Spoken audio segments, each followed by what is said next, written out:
Et merci Valérie Perruchot d'être avec nous. Vous êtes directrice de la communication, affaires publiques et RSE de Janssen France et vous êtes aux côtés de Donner des ailes depuis sa création. Votre engagement personnel en faveur de la mixité et de la parité est connu. Est-ce que vous vous donnez quelques mots sur l'engagement de Janssen aussi? Oui, alors merci beaucoup Catherine, et tout à fait ravie d'être aux côtés de Donner des ailes depuis l'origine de la création de cette association qui pour nous fait un écho particulier à la situation que l'on connaît du côté des femmes de l'industrie. Et c'est un peu comme ça qu'était née l'idée de se dire, nous, femmes de l'industrie pharmaceutique, notamment industrie de santé, on a la chance d'être finalement assez gâtées. Et on s'est dit, il y a peut-être des femmes avec lesquelles on travaille tous les jours, qui sont en poste, des femmes médecins à l'hôpital, qui n'ont pas cette même chance et qui sont peut-être moins accompagnées, moins soutenues dans leur parcours de carrière. Et c'est un peu sur cette idée de se dire, on pourrait travailler sur une symétrie des attentions, qu'on a eu l'idée, l'envie de s'engager aux côtés de Donner des ailes à la santé. Voilà. Et je voulais peut-être dire quelques mots aussi de notre invitée spéciale aujourd'hui, puisqu'on a la chance d'avoir avec nous pour cette session Anne-Cécile Maillefer.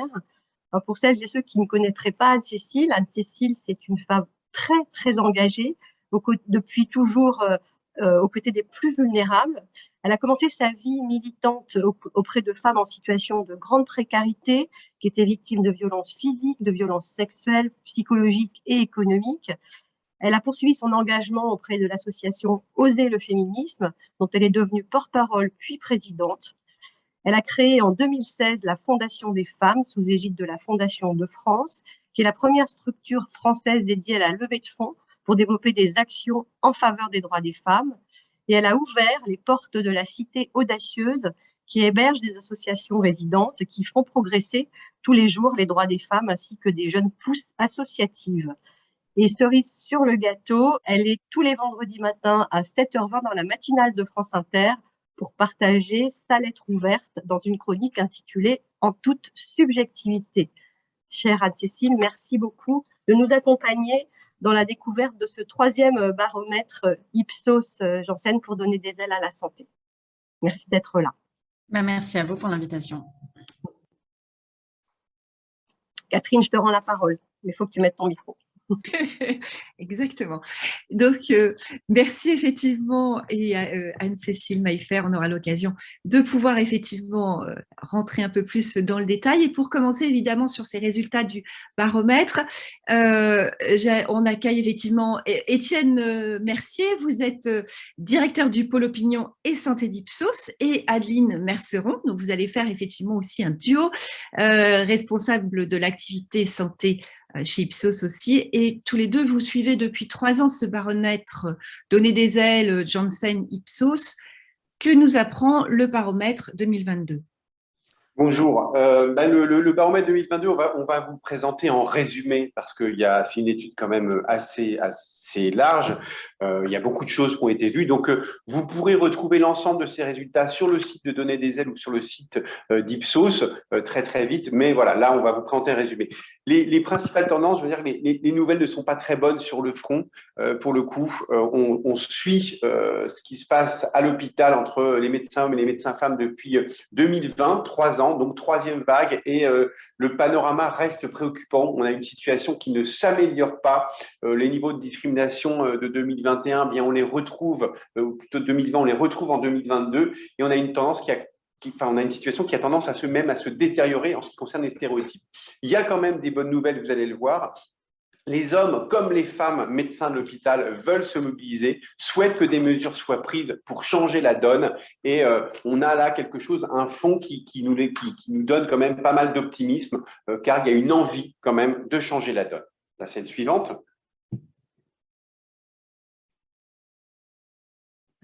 Alors, juste quelques mots rapides pour vous présenter, commencer à vous présenter les résultats sur la méthodologie. C'est un échantillon que nous reconduisons depuis 3 ans auprès de 500 médecins hospitaliers qui sont interrogés par Internet sur une méthode des quotas très classique. Et les interviews sont très récentes puisque le terrain d'enquête s'est déroulé sur le court mois de février jusqu'au 2 mars. Donc, les résultats sont tout frais. Donc, il y a une L'enquête a été divisée en plusieurs parties, l'idée étant de pouvoir, slide suivante s'il vous plaît, pardon. On est sur plusieurs sujets, à la fois les discriminations au travail et à la fois l'exposition aux comportements sexuels. Slide suivante. Ouais. Voilà. Slide suivante. Non, c'est bon. Ah. Voilà, alors une première grande partie sur le niveau de satisfaction des médecins et une des premières tendances qu'on a, c'est que même, slide suivante s'il vous plaît, c'est que si la tendance, elle est plutôt bonne, hein, quand on regarde cette satisfaction générale, on a 77% des médecins, donc plus des 3/4 qui se disent satisfaits aujourd'hui de leur vie professionnelle. Le bémol, c'est que par rapport à l'an passé, on est sur une baisse de 5 ans. On est un an après le Ségur de la santé, on est dans une période de crise sanitaire qui est difficile.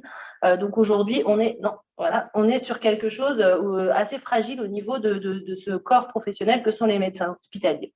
De manière détaillée, on voit cette satisfaction. Cette satisfaction, elle se retrouve de manière détaillée puisqu'on voit que la satisfaction, elle est modérée, peu importe les sujets qu'on a pu aborder. Il y a quelques points de crispation dans cette satisfaction, c'est notamment tout ce qui relève de l'équilibre entre la vie privée et la vie professionnelle. On voit qu'on a seulement 59% des médecins hospitaliers qui en sont satisfaits, c'est en baisse par rapport à l'an passé. La rémunération est aussi un sujet difficile, 47% de satisfaction. On voit que par rapport à l'an passé, nous n'avons pas progressé. Ce qui est intéressant de noter dans la slide suivante, c'est qu'on a un différentiel entre les hommes et les femmes médecins. C'est quelque chose qu'on avait déjà l'an passé, qui se confirme encore cette année. C'est que systématiquement, peu importe le sujet qu'on aborde, peu importe la satisfaction générale ou détaillée, les femmes font état d'une moindre satisfaction par rapport aux hommes. Sur certains sujets, on a des énormes écarts. On voit que c'est notamment le cas sur l'équilibre entre la vie privée et la vie professionnelle. On a 15 points d'écart entre les deux populations. C'est la même chose sur la gestion, sur la rémunération ou encore sur l'épanouissement professionnel où on a un delta de 12 points entre hommes et femmes. C'est un vrai enseignement de cette année. Si on va un peu plus loin, on voit que cette satisfaction, donc, elle est en baisse par rapport à l'an passé. Et quand on demande aux médecins de se projeter s'ils aimeraient avoir des responsabilités plus importantes, on voit que c'est très mitigé. C'est un peu à l'instar de ces premiers résultats. 1 sur 2 aurait envie d'avoir plus de responsabilités. Quand on regarde le détail entre les hommes et les femmes, c'est un sujet que les hommes, les hommes aimeraient accéder à des fonctions plus importantes, nettement plus que les femmes. On voit que la courbe verte est systématiquement en dessous de celle des hommes. Et on voit notamment qu'on a un gros décrochage quand on passe l'âge de 50 ans, 55 ans et plus. C'est ce qui nous fait penser qu'il y a probablement aussi une crise de la vocation et qu'il y a peut-être une crise qui est en train de s'installer dans le secteur. Quand on leur demande là encore de se projeter sur les 3 mois à venir, on a 41% des médecins qui nous déclarent qu'ils ont envisagé de démissionner de leur fonction hospitalière pour une activité libérale. On voit que c'est très fort chez les femmes de moins de 45 ans. On est à 59%, donc c'est presque 6 sur 10 qui ont aujourd'hui, qui au cours des 3 derniers mois ont pensé à changer pour aller vers le cabinet ou à exercer en clinique. Là où c'est aussi très important, c'est qu'on a un quart des médecins qui ont même complètement envisagé de quitter l'univers de la santé. C'est encore une fois très fort chez les femmes de moins de 45 ans. Slide suivante. Alors, pourquoi ce malaise? Pourquoi ce malaise plus fort chez les femmes et cette insatisfaction dans leur vie professionnelle des femmes médecins à l'hôpital par rapport aux hommes médecins de l'hôpital? Bien, il y a d'abord cette idée qu'on a des niveaux de discrimination qui restent aujourd'hui très forts, vous allez le voir, qui sont tout au long de leur carrière et qui sont majoritaires. D'abord, premier chiffre, pour camper le décor, 85% des femmes se sont senties discriminées du fait de leur sexe dans leur parcours depuis leurs études jusqu'à aujourd'hui. Un chiffre qui n'évolue pas, qui ne baisse pas vraiment depuis 2020-2021. On est toujours au même niveau et parmi elles, on en a même 42% qui ont déjà eu le sentiment de l'avoir été qui nous disent avoir déjà eu le sentiment d'avoir été beaucoup discriminés dans leur parcours. Là encore, un chiffre très important, plus de 4 femmes sur 10 et qui ne diminue pas au cours du temps. Alors, ce qui est encore plus grave, c'est que ça se réalise, tout ça, durant toute leur carrière, avec des impacts beaucoup plus forts encore au tout début. Vous voyez que ça commence dès les 3 premières études, des 3 premières années d'études, 37% des femmes médecins, une femme sur 3 quand même, qui nous dit avoir été l'objet de discrimination du fait de leur sexe dans les 3 premières années. Ça augmente pendant l'externat, pendant l'internat, 50% 55, 59%, ça devient majoritaire. Ça a même tendance à augmenter depuis 2020 et ça commence tout juste à diminuer après un petit peu sur le clinica et l'assistanat et dans les premières années. Ça diminue un petit peu, mais vous voyez, ça reste quand même très élevé avec quasiment une femme sur deux qui, jusque dans les premières années de sa carrière, nous dit avoir subi des discriminations du fait de son sexe. Là où c'est intéressant, c'est de voir la prise de conscience qu'il peut y avoir de la réalité des comportements qui sont vécus. Quand on demande aux hommes médecins et aux femmes médecins, aujourd'hui, avez-vous le sentiment que les femmes médecins au sein de votre entourage professionnel vivent les situations suivantes? On est à l'hôpital, vous voyez qu'il y a une grande majorité de femmes qui disent que les hommes sont davantage sollicités dans les activités de représentation, 72%, que pour un travail égal, les hommes sont plus valorisés, 68%, qu'il leur est dit aux femmes que la maternité et la vie de famille les empêcheront de postuler au poste de responsabilité, 53%, et voire même pour une femme sur trois, que les tâches qui leur sont attribuées sont en dessous de leur capacité, 42%, pardon, au global 32%, mais 42% des femmes nous ont dit avoir vécu, avoir été assistées à ces situations. Côté des hommes, on voit bien qu'il y a une plus forte tendance quand même à nier la réalité. Il n'y a pas finalement, une seule situation auquel les hommes disent être confrontés fréquemment. Seulement 47% des hommes, vous voyez, pour la plus haute situation, enfin la situation qui recueille les plus hauts scores, seulement 47% des hommes disent avoir vu que les hommes étaient davantage sollicités dans les activités de représentation. Pour le reste, ils ont tendance à nier quand même beaucoup plus la situation que les femmes. Slide suivant. Et on a aussi, dans le même temps, un niveau très élevé de violence sexiste. Là encore, le chiffre est extrêmement puissant et même ne diminue pas année après année. 80% des femmes médecins ont déjà été victimes de comportements sexistes et on a même une femme sur trois, 33%, qui a déjà été victime de gestes à connotation sexuelle, voire d'attouchement. Slide suivant. Alors, qu'est-ce qu'elles nous disent vivre, les femmes? Alors aujourd'hui, c'est ce qui est pour le coup assez préoccupant. Quand on leur demande, vous personnellement, avez-vous déjà fait face aux situations suivantes de la part d'hommes médecins à l'hôpital, qu'ils soient vos collègues ou vos supérieurs hiérarchiques? Eh bien, on voit qu'il y a quand même pas mal de situations auxquelles elles ont dû faire face. La remise en cause par des paroles et des attitudes ou des commentaires de leurs compétences professionnelles à 67%, des paroles et des attitudes sur leur physique, sur leur apparence ou leur tenue vestimentaire à 67% aussi. Et là, vous voyez que depuis 2020, ce type de vécu augmente. Alors, est-ce que c'est dû à une libération de la parole ou véritablement à une augmentation de ce type de comportement vécu par les femmes? Il faudra un jour se poser la question. Des questions intrusives et répétées sur votre vie privée ou sexuelle, là encore, vous pouvez voir que ça augmente. 53% des femmes qui nous disent avoir été confrontées à ce type de situation. Et c'est à peu près le même panorama et les mêmes évolutions sur tous les comportements. J'aimerais aussi attirer votre attention sur le fait que 17% des femmes, c'est-à-dire quasiment 1 sur 5, dit avoir vécu des situations d'agression sexuelle. C'est aussi extrêmement important. Sur les stéréotypes, ils sont toujours très ancrés et ils sont toujours très forts.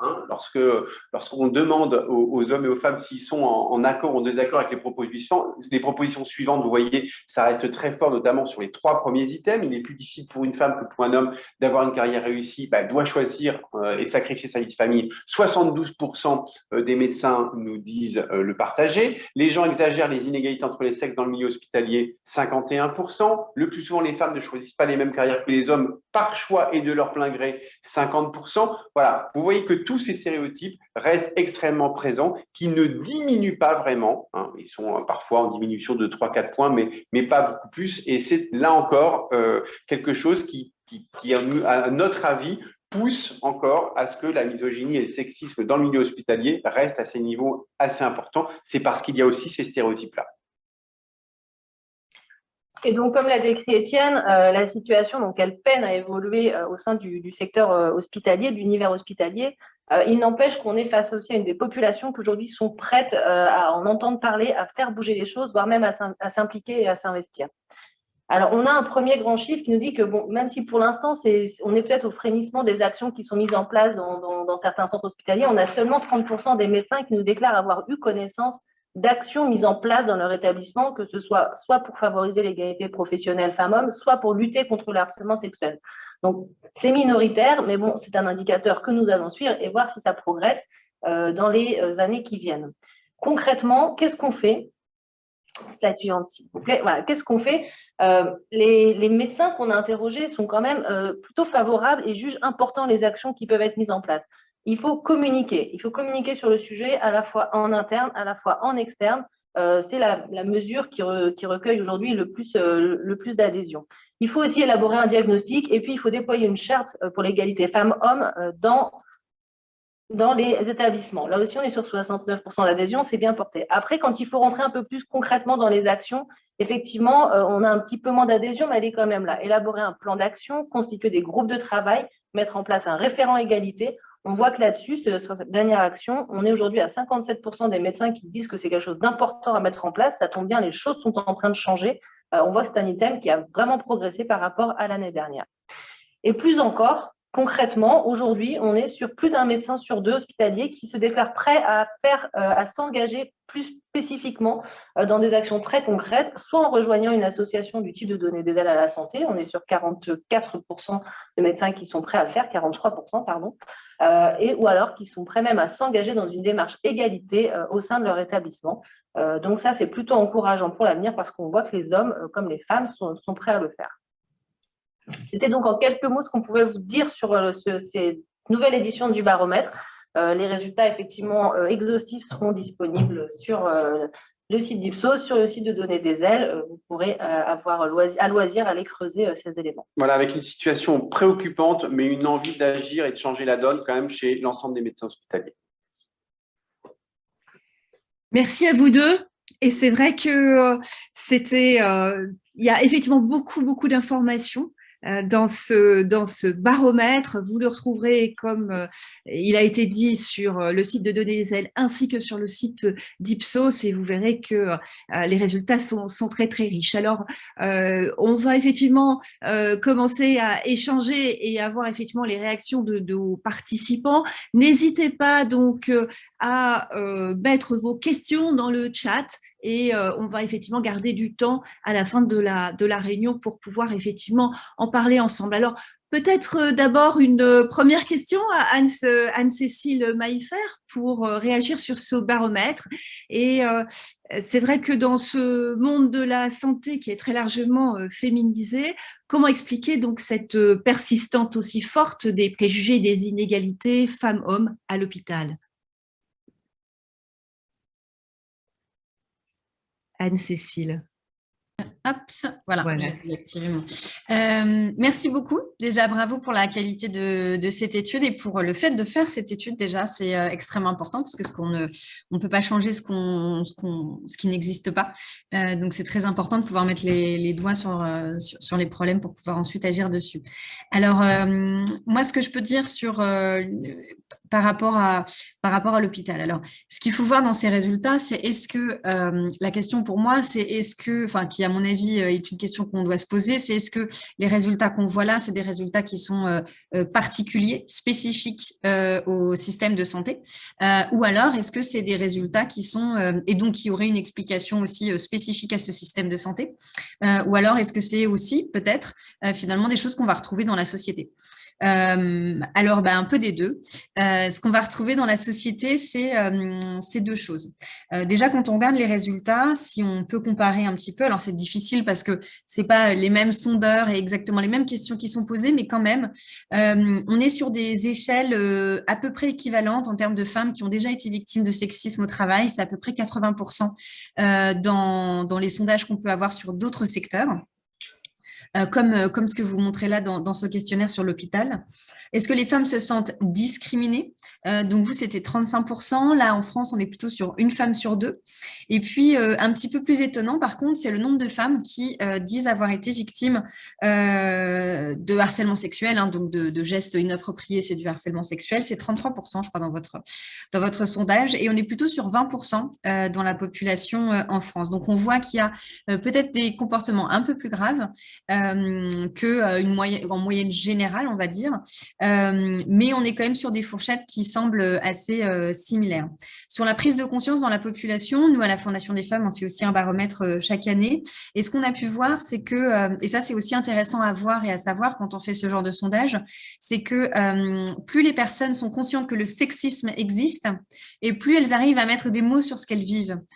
Donc, si on peut voir une aggravation d'année en année, ça ne veut pas forcément dire qu'il y a plus de sexisme, mais ça peut aussi vouloir dire que les femmes, elles ouvrent plus les yeux sur le fait que ça, c'est du sexisme.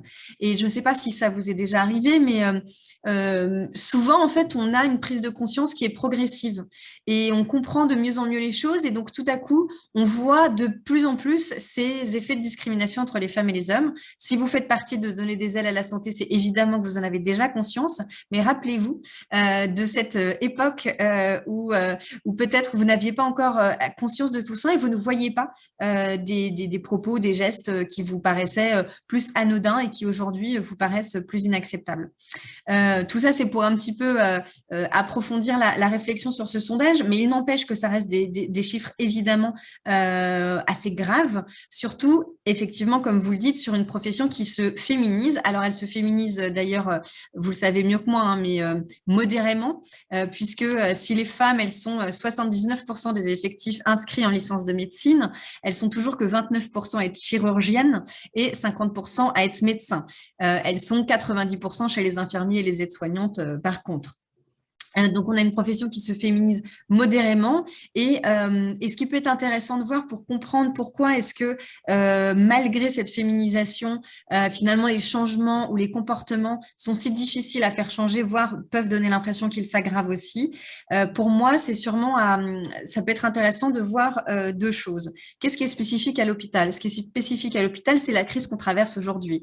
Et on sait bien que dès qu'il y a une crise, ça va être les facteurs de vulnérabilité vont amener les personnes à subir des discriminations ou des violences. Donc, par temps de crise, c'est sûr que la crise, le stress, etc., on le voit même au niveau de la manière dont les gouvernants gèrent ces crises, on va avoir tendance à mettre des hommes en responsabilité parce que c'est la crise et donc on pense qu'un homme, il a plus de carrure, et donc c'est ce qu'on a vu d'ailleurs dans les instances qui ont décidé sur la crise de Covid-19 dans tous les pays européens, c'était des hommes. Les gouvernements ont nommé des hommes dans ces crises, dans ces instances-là.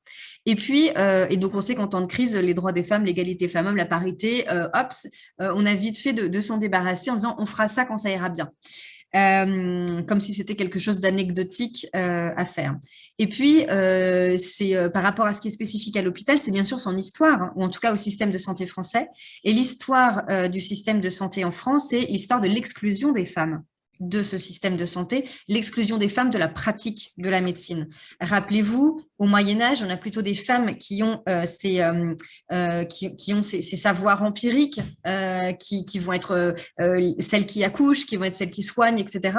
Et puis, à la fin du Moyen-Âge, avec la création des universités, 1200 à Paris, on voit que ça va être une profession qui va devenir très codifiée avec une profession dont les femmes sont exclues puisqu'elles n'ont pas le droit d'aller à l'université. Et ceux qui vont à l'université ont le droit ensuite de pratiquer la médecine. Et celles qui donc pratiquent la médecine de manière illégale sont les sorcières qu'on va chasser, qu'on va brûler. Donc, on vient quand même, la médecine française vient de cette histoire-là. Et ça s'est d'ailleurs renforcé au 19e siècle avec la médecine encore plus régulée, légiférée, et une médecine qui va d'ailleurs aussi contribuer à justifier les inégalités entre les femmes et les hommes en leur donnant un contour scientifique, en leur donnant un contour médical et scientifique à certaines différences qu'on peut voir effectivement entre femmes et hommes. Et donc, ça a justifié au 19e siècle et début du 20e siècle beaucoup d'inégalités et l'image de femmes qui seraient physiquement faibles, à soigner, à protéger, etc. Donc voilà, donc ça c'est l'histoire. Et ça me semblait important aussi de rappeler que le système de santé vient de là. Et donc, c'est pas étonnant que ce soit si difficile à faire changer aujourd'hui parce que la structure du système de santé en France, c'était une structure qui a été construite avec cette histoire. Et donc, les femmes, elles ont fait irruption dans cette structure qui n'a pas été faite ni par ni pour elles. Merci Anne-Cécile pour ce regard aussi extérieur et on va continuer sur le commentaire des chiffres du baromètre avec nos membres de Donner des ailes et aussi avec ce regard d'acteur de la santé et vous reviendrez effectivement nous donner aussi votre vision par rapport effectivement aux remarques. Et le premier chiffre que j'aimerais qu'il puisse être commenté, c'est celui de l'augmentation de la satisfaction chez les médecins vis-à-vis de leur métier. Philippe Bagnols, vous êtes directeur du centre hospitalier de Béziers, vous êtes aussi vice-président et membre fondateur de Donner des ailes.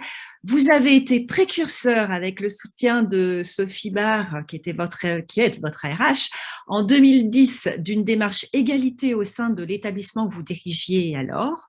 Et alors, justement, est-ce qu'on peut parler de démotivation des médecins à l'hôpital et en particulier des moins de 45 ans? Est-ce qu'on voit effectivement un peu pointer et comment la démarche égalité que vous connaissez bien au sein des établissements pourrait répondre aux attentes des médecins femmes, mais aussi probablement des hommes? Philippe, je vous laisse la parole. Merci Catherine. D'abord, merci de m'avoir invité. Et je voudrais vous rappeler qu'effectivement, vous l'avez dit, je ne suis pas tout seul. Donc, Sophie Barre, la directrice des ressources humaines, qui est celle qui a inspiré la démarche au départ, travaille avec moi sur le sujet de l'égalité, mais j'ai toute une équipe, pas seulement de directeurs, mais de médecins qui s'engagent dans mon établissement sur le sujet de l'égalité. Excusez-nous Philippe, on ne vous entend pas très bien, si vous pouviez parler un peu plus fort. Alors, je vais essayer, je me Avec le son. micro, ça va mieux là? C'est mieux. C'est mieux? Ok, donc je voulais juste rappeler que je n'étais pas tout seul à m'engager, comme l'a dit Catherine, donc j'ai toute une équipe avec moi, dont Sophie Barre, mais une équipe de direction, puis des médecins, présidents de CME, qui sont sensibles et qui s'engagent sur ce sujet, parce que je crois que tout seul, on ne peut pas faire grand-chose. Je voudrais pondérer un peu le constat tristouné qui a été établi à la lecture du sondage qui a été fait, et remettre en perspective. Catherine l'a dit, je suis engagé depuis 10 ans sur le sujet et moi je trouve que depuis 10 ans les choses ont beaucoup changé, en particulier au niveau de la prise de conscience. Donc moi il y a 10 ans quand je parlais d'égalité, quand on m'invitait quelque part à prendre la parole sur l'engagement pour l'égalité professionnelle dans mon établissement, quand je parlais du diagnostic que nous avions fait, qui est à peu près le même que celui que vous avez présenté tout à l'heure, on me regardait avec un air narquois et on me disait « Ah bon, il y a un problème dans ton établissement alors ?» Parce que chez moi, il n'y a pas de problème d'égalité. Donc, il y a 10 ans, c'était de cet ordre-là, c'était peut-être Wissam appellerait ça une dénégation de la réalité ou un déni de la réalité, je ne sais pas. Alors qu'aujourd'hui, il y a clairement une prise de conscience. Alors peut-être que sur les 3 dernières années, il n'y a pas eu de progrès pour les raisons précédemment évoquées, et puis parce qu'en période de crise, c'est les défauts qui en sortent d'abord. Mais moi, je crois que tout à l'heure, il y a un chiffre qui m'a marqué, il n'y a que 30% des médecins qui savent que des actions sont engagées dans les établissements. Mais j'ai envie de dire, c'est énorme, 30% par rapport à ce que c'était il y a 10 ans. C'est énorme. Et je crois qu'il y a une réelle dynamique que vous avez évoquée aussi tout à l'heure, qui est celle de la prise de conscience. Ce n'est pas parce qu'on déclare plus. Effectivement, il y a l'histoire, les femmes ouvrent les yeux sur des comportements qu'avant on pouvait considérer comme normal, et surtout, elles parlent aujourd'hui. Donc, ce n'est pas parce qu'il y a plus de déclarations qu'il y a une aggravation de la situation. Voilà. Encore faut-il traiter ensuite les situations dont nous parlons. Alors, sur la question de la démotivation, pas du tout, il n'y a absolument aucune démotivation. Enfin, en tout cas, moi, je ne considère pas ça comme ça. Il y a aujourd'hui clairement un changement de génération avec des professionnels qui arrivent, qui candidatent dans les établissements et qui viennent avec des projets de vie. On ne peut pas déconnecter le projet professionnel d'un projet de vie.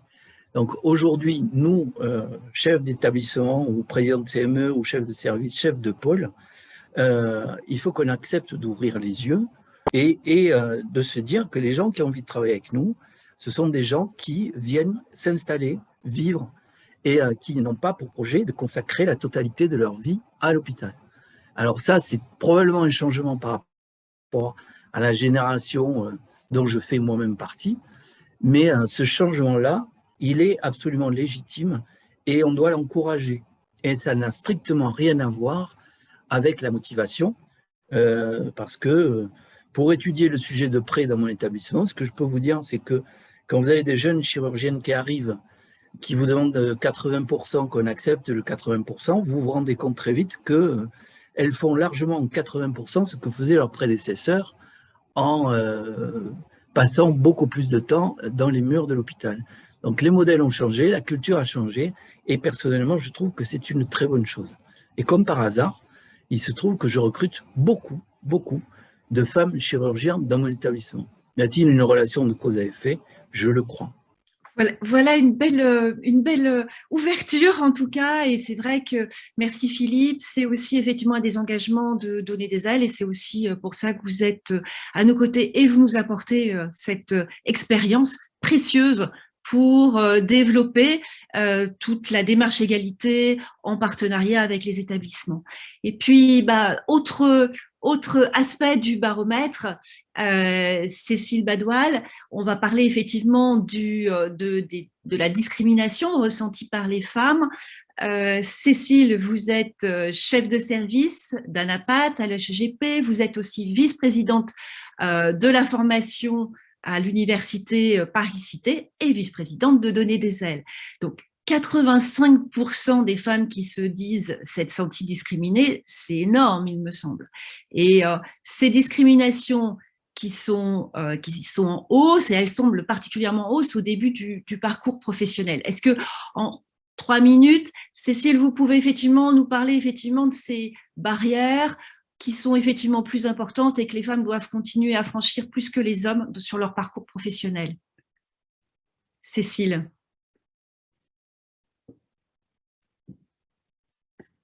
J'ai l'impression qu'on a… Cécile, tu es en mute. Absolument, c'est bon. Merci beaucoup pour cette invitation. Alors, oui, il y a un sentiment, et en particulier chez les jeunes femmes, de cette discrimination. Elle peut être liée, enfin, de toute façon, elle est liée à plusieurs facteurs.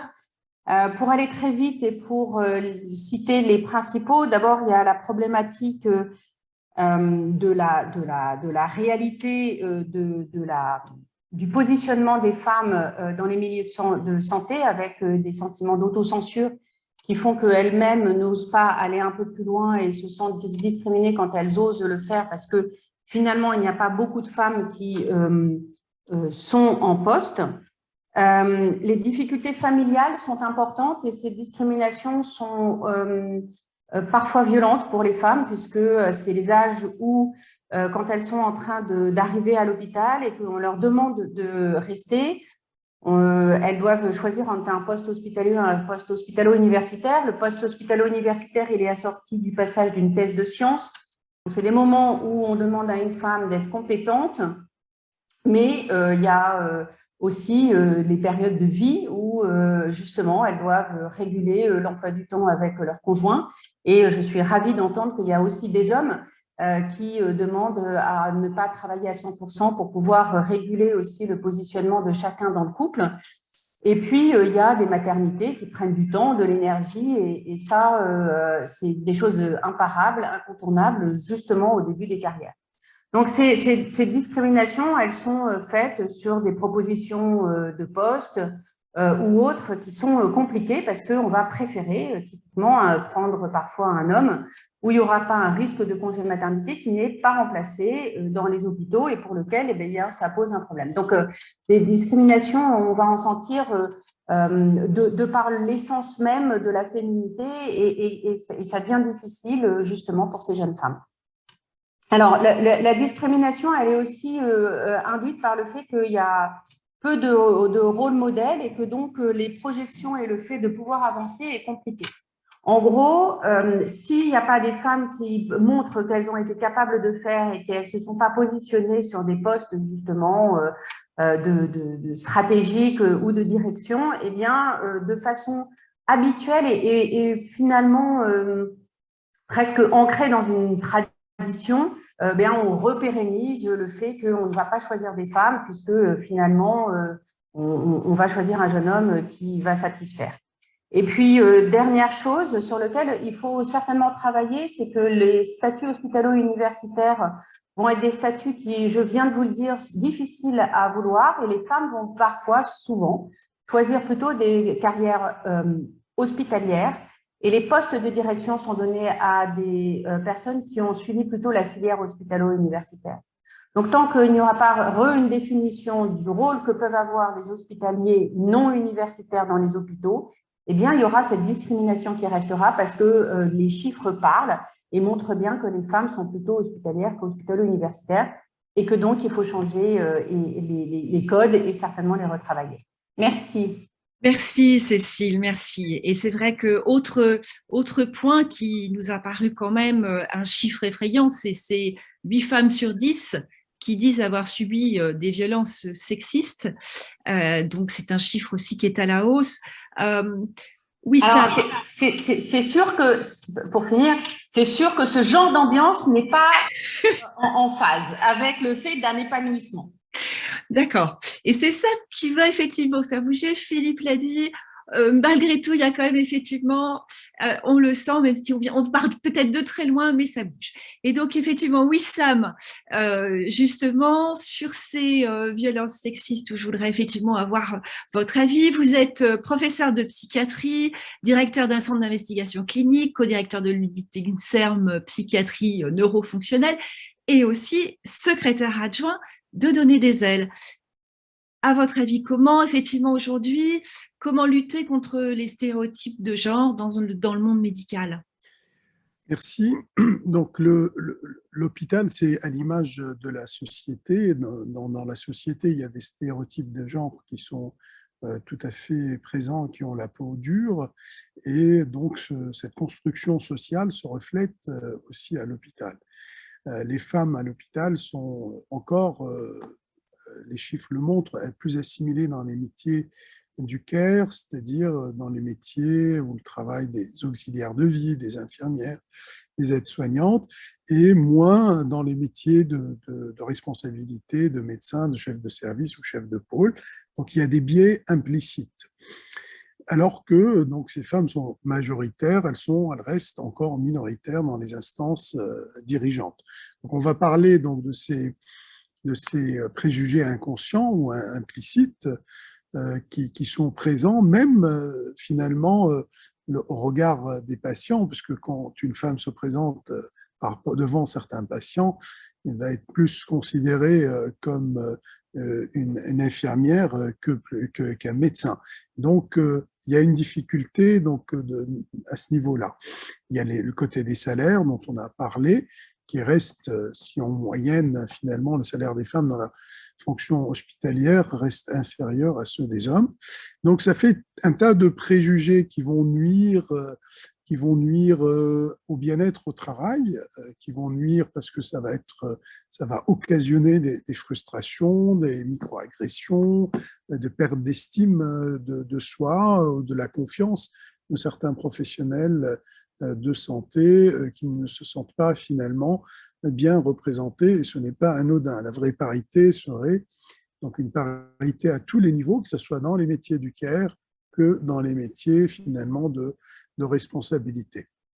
Il y a plusieurs possibilités, plusieurs bras de levier finalement pour contribuer à favoriser cette prise de conscience collective, expliquer, constituer des collectifs, faire appel à des référents égalité dans tous les établissements, engager aussi les hôpitaux dans une démarche égalité. C'est un peu aussi un des objectifs de Donner des ailes à la santé, c'est d'engager un maximum d'hôpitaux publics, hospitalo-universitaires dans la promotion de l'égalité hommes-femmes pour qu'il y ait des référents désignés, des plans d'action mis en place, promouvoir l'accès des femmes aux postes de responsabilité, respecter les règles de parité dans les instances, conduire des plans d'information, de communication, voire mettre en place des indicateurs annuels qui peuvent être aussi contrôlés et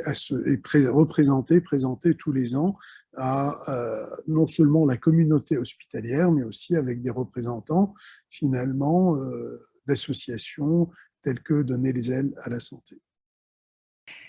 Merci beaucoup, Wissam.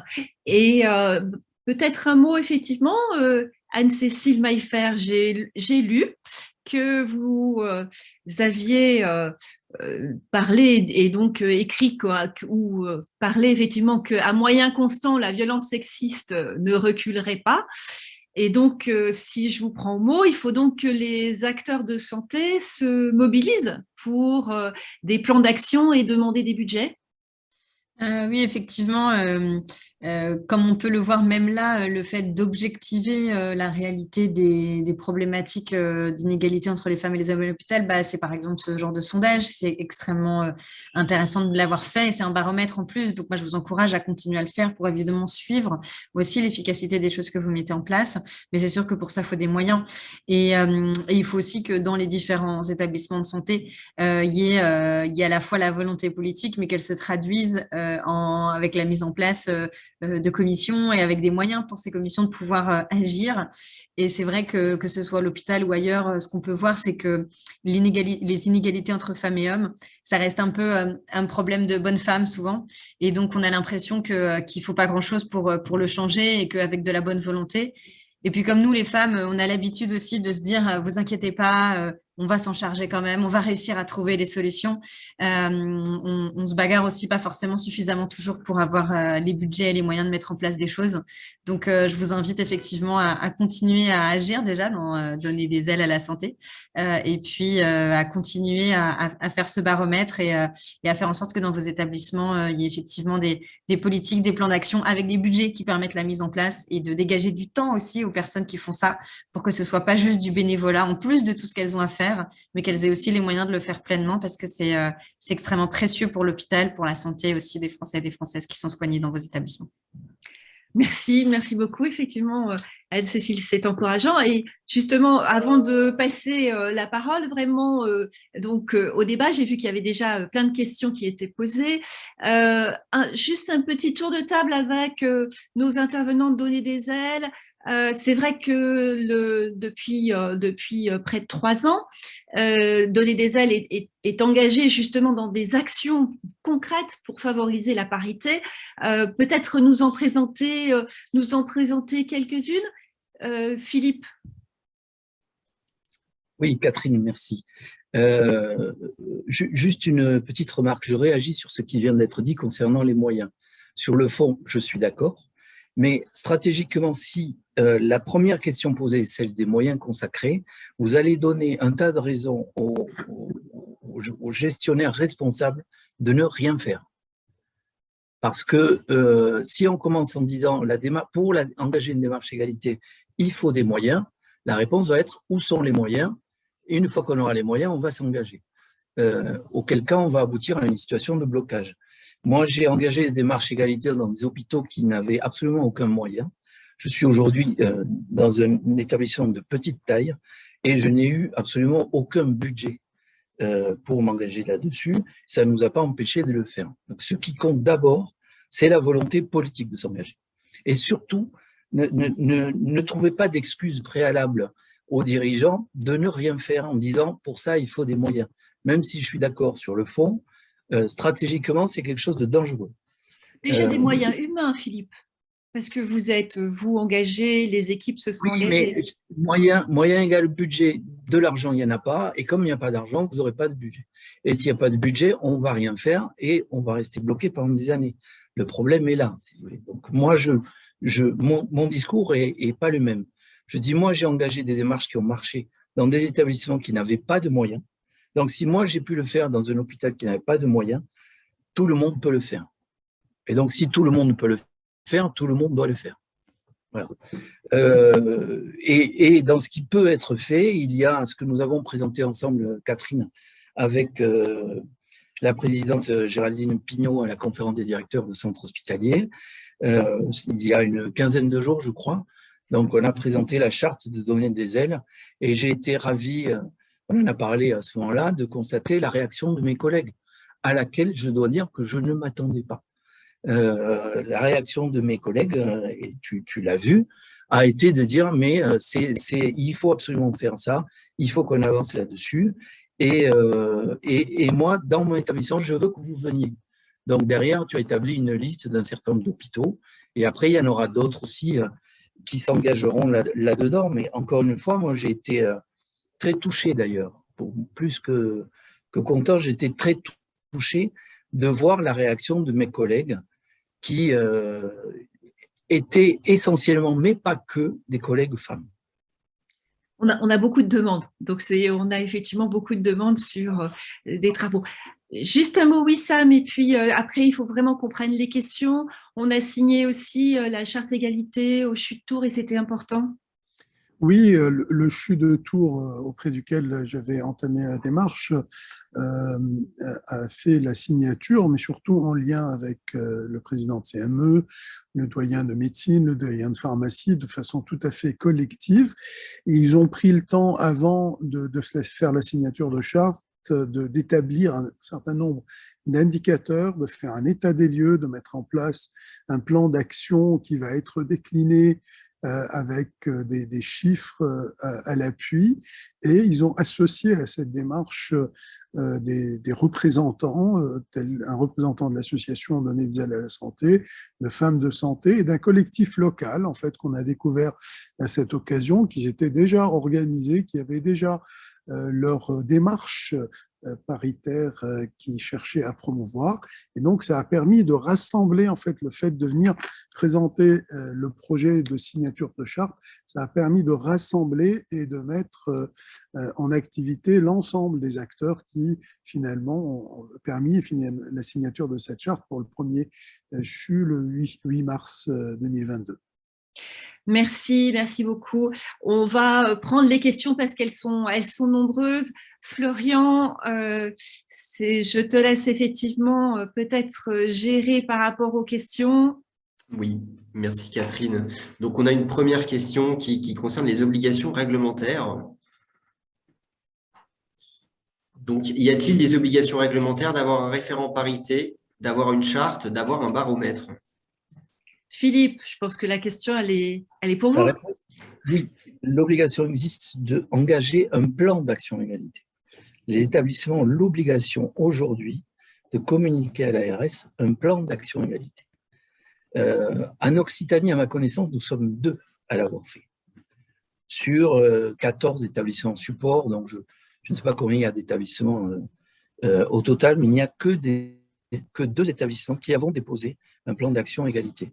Oui, il y a des obligations. Le problème aujourd'hui, c'est qu'il n'y a pas de sanctions lorsque ces obligations ne sont pas respectées. Merci. Une autre question, Florian? Oui, une autre question. Alors, celle-ci, elle concerne le baromètre en lui-même et la population qui a été étudiée. Avez-vous combiné la discrimination double genre et origine ethnique et ou sociale?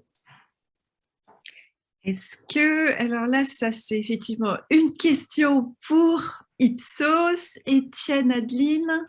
Alors non, sur l'origine sociale, ethnique, nous, on n'a pas de critères distinctifs, puisque l'échantillon qui a été interrogé, c'est un échantillon représentatif de médecins hospitaliers, et les critères qui sont utilisés pour constituer cet échantillon, ce sont les critères qui sont disponibles par l'adresse, donc c'est le genre, c'est l'âge, c'est le lieu d'exercice et c'est le statut d'exercice. Et on n'a pas joué avec des données qu'on aurait eues qui seraient à la fois sur le niveau de revenu des médecins et puis aussi leur origine géographique, voir leur couleur de peau, pour voir si ces inégalités se cumulaient, puisque c'est des travaux de recherche qui aujourd'hui se réalisent de plus en plus en sociologie. Pour le coup, ça n'a pas été fait, on est resté juste sur les comportements sexistes et les violences sexuelles. D'accord.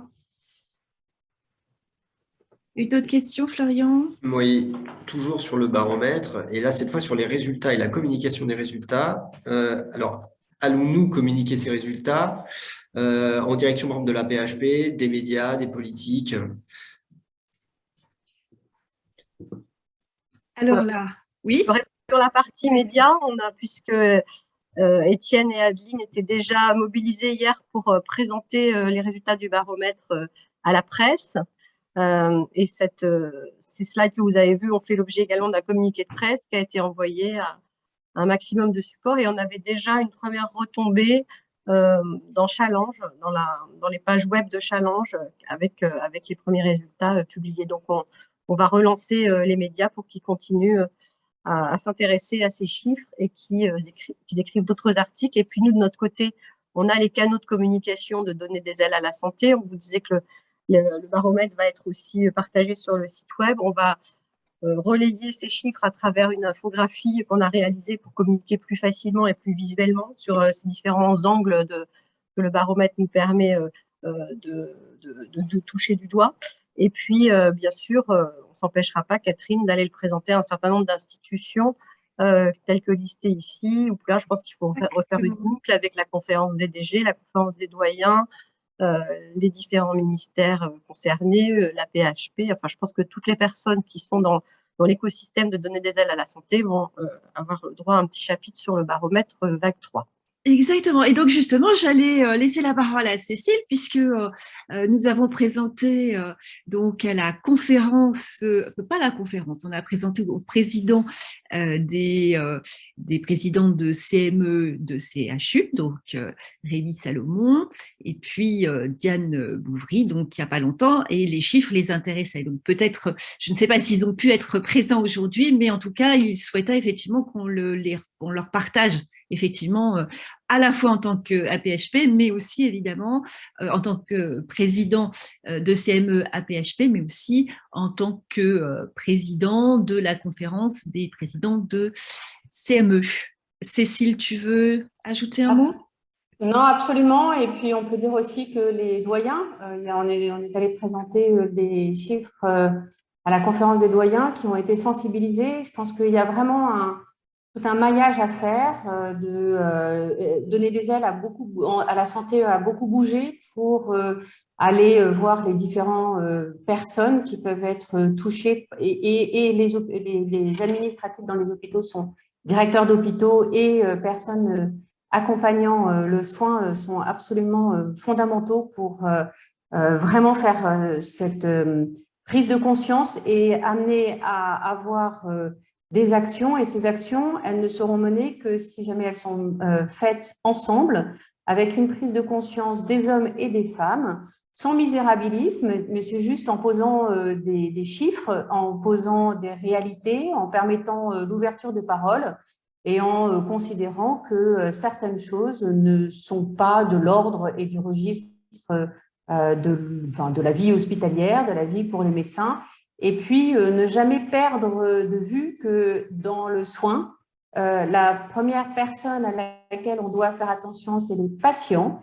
Et que si déjà les soignants vont bien et qu'il n'y a pas de difficulté pour elles et pour eux, eh bien, on aura un système de soins qui, pour la population entière, et ça a été démontré par plusieurs publications derrière déjà, pour montrer que c'est un vrai enjeu sur le plan sociétal à ce que les soignants et les soignantes aillent bien et soient dans des conditions correctes pour réaliser leur métier. Merci Cécile. Encore quelques questions, Florian ? Oui, j'ai tout à fait. Une dernière peut-être, parce que c'est vrai que le temps est… Une question 2 en 1. Enfin, ou 2 en 1, ça dépend comment on va le prendre. Faut-il intégrer la probabilité du congé maternité dans le calcul d'effectifs des services? Les établissements doivent-ils dimensionner les ressources humaines médicales dans cette optique? Et ce qui va avec, bien évidemment, même question, pardon, excusez-moi, au sujet des congés paternité. Qui veut répondre? Cécile, je pense que c'était un sujet sur lequel… Alors, ouais, dans les questions c'est une question qui a été posée plusieurs fois et on voit que les réponses ne sont pas si simples. L'anticipation, ça n'a pas lieu. Mais par contre, de proposer des vacations ou d'essayer de montrer qu'il y aura des moyens supplémentaires à des moments donnés pour aider, ça a tout son sens. Donc, dans une des discussions et des réunions qu'on a eues avec toi, Catherine, il y a même des dirigeants qui ont proposé d'avoir un volant de médecins à la retraite qui pourraient être appelés pour venir sur des missions courtes qui leur irait bien, c'est-à-dire pendant quelques mois, le temps du congé maternité. Et alors, paternité, pourquoi pas, mais paternité, 5 semaines, c'est compliqué. Mais pourquoi pas avoir certains médecins qui sont à la retraite et qui sont très pertinents et qui peuvent avoir une vraie place dans la vie hospitalière pour aider à des moments très ponctuels. On a bien vu qu'on a fait appel au moment de la vaccination, des prises en charge au moment de la crise, qu'on a fait appel à beaucoup de médecins à la retraite qui étaient tout à fait aidants et qui ont beaucoup aidé. Et dans d'autres hôpitaux, ils peuvent aider par exemple aux urgences. Donc ça peut être des pistes, ça n'est pas satisfaisant, mais ça peut être des pistes. En tout cas, nulle part, il a été dit qu'il fallait anticiper un congé. Enfin, en plus, ça met une pression pas possible. Donc, mais par contre, d'essayer de trouver comment on peut mettre des moyens pour que ça ne mette pas non plus le service, qui sont pour beaucoup en grande difficulté, fait partie des vraies questions. Merci. Et c'est vrai que pour aller dans le sens de Philippe, quand même, il y a 3 ans, quand on a commencé à parler de ce sujet, parce qu'on sait que c'est vraiment une barrière qui était importante, identifiée par les femmes dans leur carrière, on avait effectivement comme réaction, Cécile, à chaque fois, de nous dire « Ah ben non, là, c'est totalement impossible, illusoire. » Et puis, on voit effectivement depuis 1 an qu'il y a quelques pilotes qui commencent effectivement à se faire dans différents endroits et notamment effectivement l'AFPHP qui essaye de réfléchir à comment pouvoir répondre à cette problématique. Donc effectivement intéressante.